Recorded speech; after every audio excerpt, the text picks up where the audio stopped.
Отопительный сезон в Якутии еще не закрыт, но энергетики Якутской ГРЭС начали подготовку к предстоящему осенне-зимнему периоду. В этом году ремонтная кампания на ГРЭС-1 стартовала с капитального ремонта газотурбинной установки номер 8.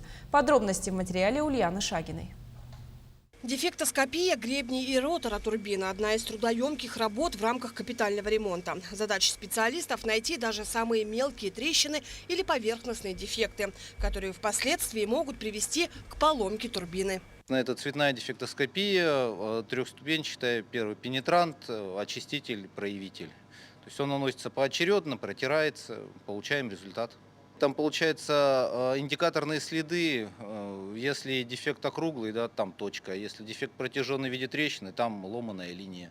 Собственно, по ним мы выявляем дефекты. Газотурбинная установка – это сердце Якутской ГРЭС. На ГРЭС-1 таких установок 5. За счет мощностей ГРЭС-2 и Якутской ТЭЦ вырабатываемым электричеством удается обеспечить не только жителей столицы, но и центрального энергорайона. На сегодняшний год в рамках ОЗП отопительно-зимнего периода у нас запланировано капитальный ремонт ГТО-8, ГТО-2, а также основного оборудования и вспомогательного.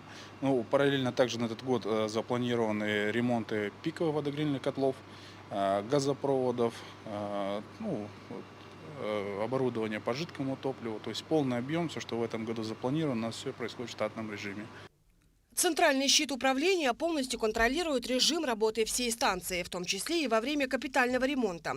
Если возникнет какая-либо непредвиденная ситуация, изменение любых параметров на табло, сработает световая и звуковая сигнализация.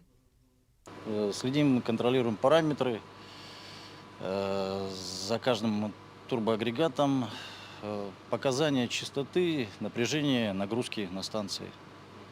То есть отвлекаться тут вообще нельзя, да? Нет, нельзя. Полностью нужно сидеть. Да, абсолютно внимательно должны контролировать параметры. Работы на 8-й газотурбинной установке будут проводиться до начала мая. Далее по графику в капитальный ремонт будет выведена газотурбинная установка номер 2. Ремонтная кампания не сказывается на энергосбережении потребителей. Это очень стратегическая задача. И, соответственно, мы разработали на этот год все планы, графики ремонтов, соответственно, заключили договора с подрядными организациями, и будет работа производиться на 2 станциях, на ГРЭС-1 и ГРЭС-2. Это полностью охватывает все оборудование, ремонт. И, как всегда, ежегодно мы подготовимся в установленные сроки и в ноябре получим паспорт готовности. Для этого все у нас есть и запчасти, и люди. 5 газотурбинных установок Якутской ГРЭС-1 предварительно будут эксплуатироваться до 2026 года.